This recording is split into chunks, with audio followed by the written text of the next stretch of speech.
Genesis chapter 19. The two angels came to Sodom in the evening, and Lot was sitting in the gate of Sodom.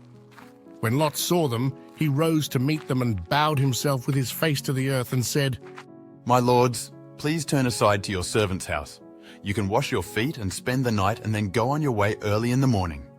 No, they answered. We will spend the night in the square. But he insisted so strongly that they did go with him and entered his house. He prepared a meal for them, baking bread without yeast, and they ate. Before they had gone to bed, all the men from every part of the city of Sodom, both young and old, surrounded the house. They called to Lot.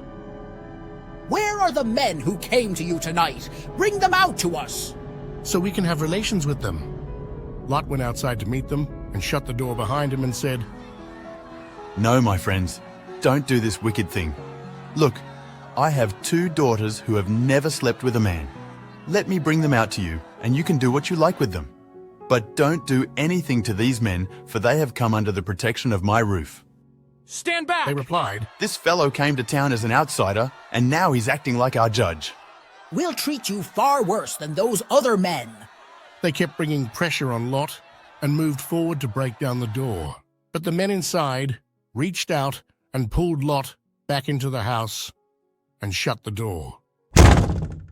Then they struck the men who were at the door of the house, young and old, with blindness, so that they could not find the door. The 2 men said to Lot, Have you anyone else here? Sons-in-law, sons, daughters, or anyone you have in the city, bring them out of the place. For we are about to destroy this place because the outcry against its people has become great before the Lord, and the Lord has sent us to destroy it. So Lot went out and said to his sons-in-law, who were to marry his daughters, Hurry, leave this city now, because the Lord has decided to destroy it. but he seemed to his sons-in-law to be jesting. As morning dawned, the angels urged Lot, saying, Up, take your wife and your 2 daughters who are here. Unless you be swept away in the punishment of the city. But he lingered. So the men seized him and his wife and his 2 daughters by the hand, the Lord being merciful to him, and they brought him out and set him outside the city. And as they brought them out, one said, Escape for your life. Do not look back or stop anywhere in the valley. Escape to the hills. Unless you will be swept away.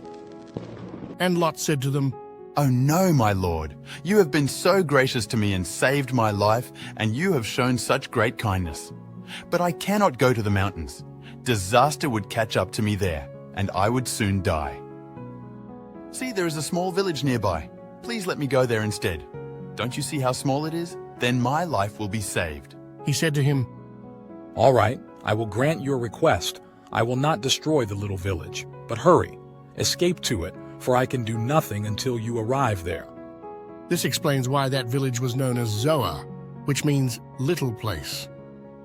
Lot reached the village just as the sun was rising over the horizon. Then the Lord rained down fire and burning sulfur from the sky on Sodom and Gomorrah. He utterly destroyed them, along with the other cities and villages of the plain, wiping out all the people and every bit of vegetation. But Lot's wife looked back as she was following behind him, and she turned into a pillar of salt.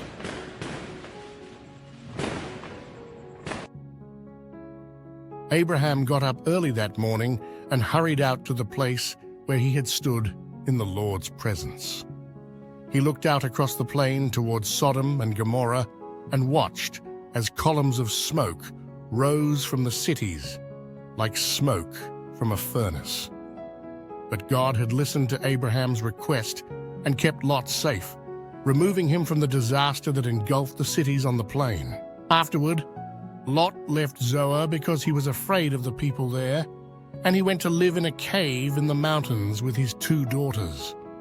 One day, the older daughter said to her sister, There are no men left anywhere in this entire area, so we can't get married like everyone else. And our father will soon be too old to have children. Come, let's get him drunk with wine, and we will lie with him. That way, we will preserve our family line through our father. And they made their father drink wine that night, and the firstborn went in and lay with her father. And he perceived not when she lay down, nor when she arose. The next morning, the older daughter said to her younger sister, I lay with our father last night. Let's get him drunk with wine again tonight.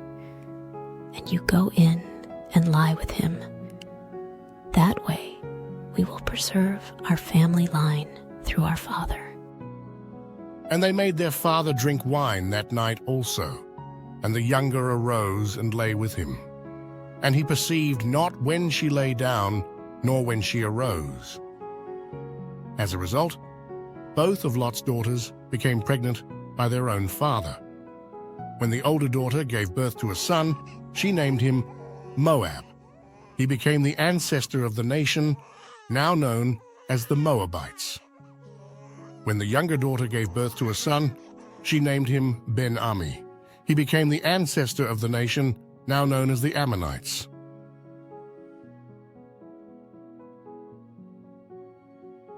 Like, subscribe, and follow our channel for more AI-generated Bible stories.